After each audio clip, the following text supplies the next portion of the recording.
నమస్కారం. ఈనాటి మన వివరణలో ఒక అద్భుతమైన అంశాన్ని పరిశీలిద్దాం.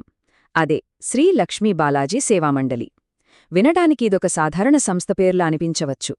కాని నిజానికి ఇది నిస్వార్థమైన భక్తికి, అపారమైన అంకిత భావానికి సజీవ సాక్ష్యం. అసలు వీరి సేవాపయనం ఎలా మొదలైంది, ఆ ప్రయాణం వెనుకున్న మూలాలేమిటి అనేది ఇప్పుడు మనం వివరంగా తెలుసుకుందాం. ఇక్కడ సహజంగానే ఒక ఆసక్తికరమైన ప్రశ్న తలెత్తుతుంది. అసలు ఒక చిన్న బృందాన్ని తమ సమయాన్నంతా ఆలయ సేవకే పూర్తిగా అంకితమయ్యేలా చేసేది ఏమిటి? ఆలోచిస్తే ఆ నిస్వార్థమైన భక్తి వెనుక ఉన్న ప్రేరణ ఎలాంటిదో అర్థం చేసుకోవాలన్న కుతూహలం కలుగుతుంది కదూ.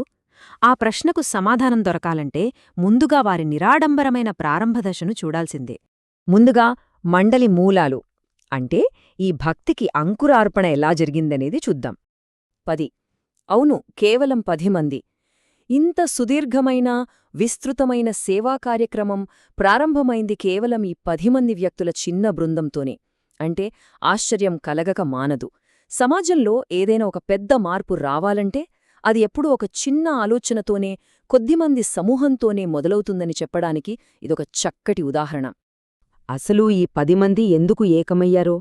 వాళ్లు కలుసుకుంది ఒకే ఒక పవిత్రమైన లక్ష్యం కోసం. అదేమిటంటే తిరుమల క్షేత్రంలో శ్రీవారి సేవ చేయడం.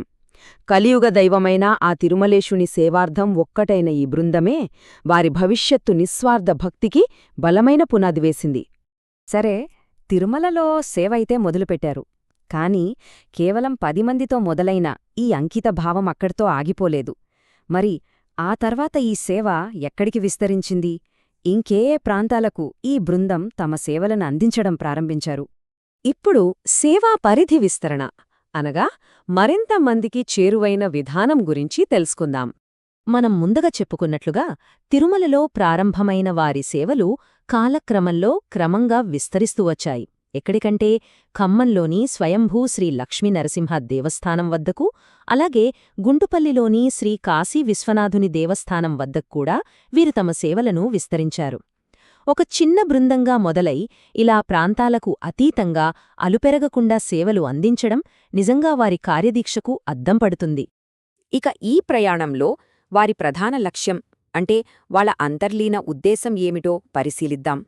ఇన్ని భిన్నమైన ప్రదేశాలలో వారిని ఎక్కడా అలసిపోకుండా ముందుకు నడిపిస్తున్న ఆ ఏకైక శక్తి ఏమిటి అని ఆలోచిస్తే దానికి సమాధానం శ్రీవారి సేవ. అవును, సాక్షాత్తు ఆ భగవంతునికి సేవ చేసుకోవడం. వాళ్లు తిరుమలలో ఉన్నా, ఖమ్మంలో ఉన్నా, లేక గుంటుపల్లిలో ఉన్నా ప్రదేశాలు మారొచ్చు కాని వాటన్నింటినీ కలిపే ప్రాథమిక కార్యాచరణ మాత్రం ఇదొక్కటే.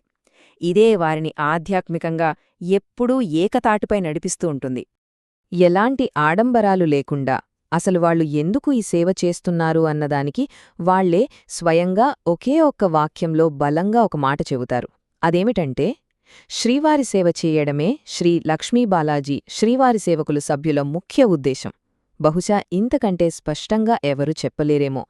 వారి దృష్టి ఎంత నిశితంగా, ఎంత స్వచ్ఛంగా ఉందో ఈ మాటల ద్వారా మనకు చాలా అద్భుతంగా అర్థమవుతుంది. ఇక్కడితో ఈ వివరణ ముగించే ముందు ఒక చిన్న ఆలోచన.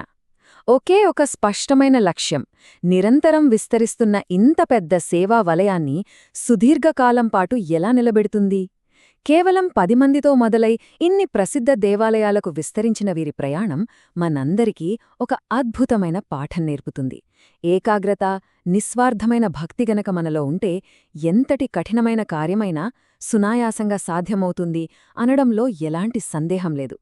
నిరంతర భక్తి, ఒక లక్ష్యానికి కట్టుబడి ఉండటం అనేది నిజంగా ఎలాంటి అద్భుతాలనైనా సృష్టిస్తుందనిపిస్తుంది కదూ.